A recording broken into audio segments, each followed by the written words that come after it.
In this video, we are going to investigate one of the applications of three-dimensional vector fields. These are known as force fields, where depending on where you are or what your position is, you might be feeling a different force that's acting upon you. One such would be referred to as gravitation, or the force due to gravity. Okay, so here's the Earth. You know what? That's a pretty good Earth. Suppose that you're standing on the surface of the Earth. Definitely not to scale. But when you are standing on when you're standing on the surface of the Earth, you do feel a force of gravity that's acting on you toward the center of the Earth. Now, this does obey a certain law, and this is the law that is obeyed. Now, this is the force that's acting on you is equal to the gravitational constant times the mass of you times the mass of, well, in this case, the Earth, times the distance in between your centers of mass. So we'll say that F is force due to gravity. Capital G is known as a gravitational constant.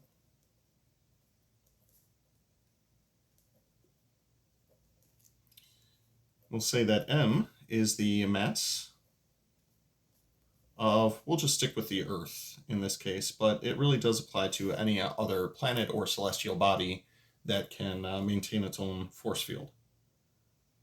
M is going to be the mass of, we'll say U, being the object that's on the surface of the Earth. And then R is going to be the distance between the centers of mass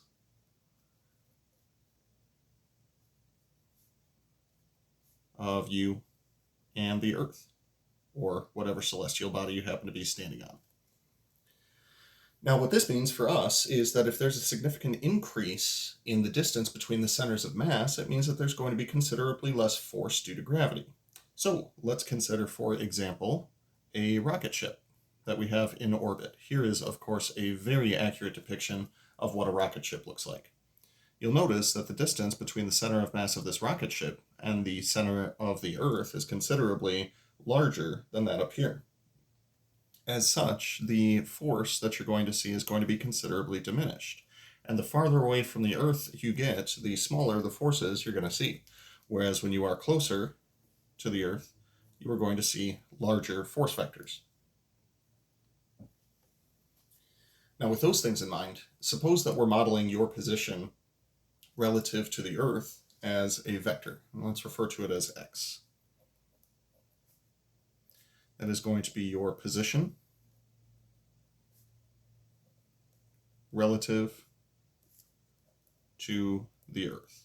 So if the center of the Earth is the origin, your position is going to be this position vector x. So something starting with initial point at the origin and terminal point at u. Well, then we can create a force field as a function of this position vector. Now, that would be, we already know what the magnitude of the force is going to be. This is going to be G times little m times big M. And instead of saying r squared, we can now refer to that as the magnitude of your displacement squared. This would be the magnitude of the force that's being acting on you. Now, we also need a direction. And for a direction, we're going to need a unit vector. So this unit vector will take on the following form. We also need to give a direction to this. Now, I did mention that your position relative to the center of the Earth would be a vector whose initial point is at the center of the Earth and whose terminal point is at u. Now, that means that the displacement vector is pointing away from the surface of the Earth, but the force is acting on you toward the center of the Earth. So with that in mind, we're going to toss in an extra negative sign. As such, if you are studying astronomy, not astrology, you may see this force field frequently referring to the force due to gravity that's acting on you at any point in time. Now, please do note that if we were to divide out your personal mass, then what you would have is an acceleration. If you take a force and divide by a mass, you'll get an acceleration. So what this lets us know is that the acceleration due to gravity is always directed toward the center of the Earth.